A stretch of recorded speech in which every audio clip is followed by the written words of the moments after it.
মা মনসা বলো জয় মা মনসা, জয় মা মনসা বলো জয় মা মনসা, শিবী কন্যা পদ্মাবতী।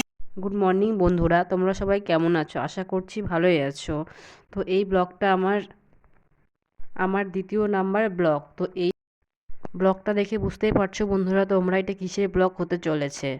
তো প্রতিমাটা ভ্যানে করে নিয়ে যাওয়া হচ্ছে এবং এই রাস্তাটা, মন্দিরের রাস্তাটা তোমাদের সঙ্গে শেয়ার করলাম বন্ধুরা। দেখো, তো তারপর দেখো বন্ধুরা আমরা মন্দিরে প্রায় চলে এসেছি। তো প্রতিমাটা আমাদের নামিয়ে নেওয়া হয়েছে।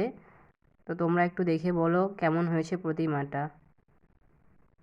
তো ব্লগটা দেখার জন্য সঙ্গে থাকো। তো তারপরে দেখো এইদিকে মায়ের অন্নভোগ রান্না হচ্ছে।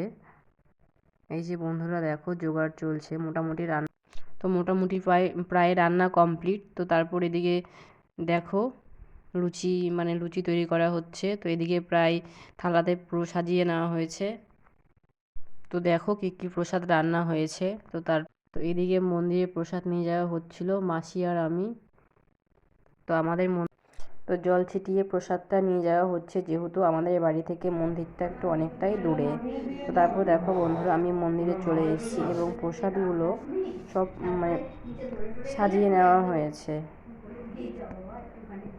এবং পুজো প্রায় শেষই হয়ে গেছে। তো এত কাজের চাপে আমি তোমাদের সঙ্গে সবটা শেয়ার করতে পারিনি।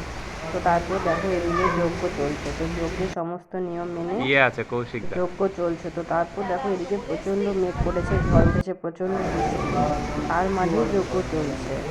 তো বন্ধুরা আমি এই চ্যানেলে নতুন, তোমরা সবাই আমাকে একটু ভালোবেসে সাপোর্ট করো বন্ধুরা, যেন আমি এই ব্লগটি কিংবা আমাদের চ্যানেলটিকে আরও এগিয়ে নিয়ে যেতে পারি। এইদিকে তো যজ্ঞ চলছে আর বাইরে প্রচণ্ড পরিমাণে বৃষ্টি চলছে, কি বলবো আর। কিন্তু তবুও তো পুজোটা কমপ্লিট করতে হবে। তো সেই জন্য দেখুন দেখো বন্ধুরা পুরোহিত মশাই এখানে যজ্ঞটা চালিয়ে যাচ্ছে। তো পুজো শেষে বন্ধুরা আমার কিন্তু যজ্ঞ দেখতে ভীষণ ভালো লাগে। তো তোমাদের কার কার ভালো লাগে অবশ্যই কমেন্ট করে জানাবে এবং কার কার বাড়িতে মনসা পুজো হয়েছে সেটাও কিন্তু কমেন্ট করে অবশ্যই জানাবে বন্ধুরা। আর আমার এই চ্যানেলটিকে সাবস্ক্রাইব এবং লাইক কমেন্ট শেয়ার করে আমাকে আরও সামনে এগিয়ে নিয়ে সাহায্য করো বন্ধুরা। আমার এই ব্লগটা আমি এখান থেকে শেষ করছি বন্ধুরা। তোমরা সবাই ভালো থাকবে, সুস্থ থাকবে, সাবধানে থাকবে।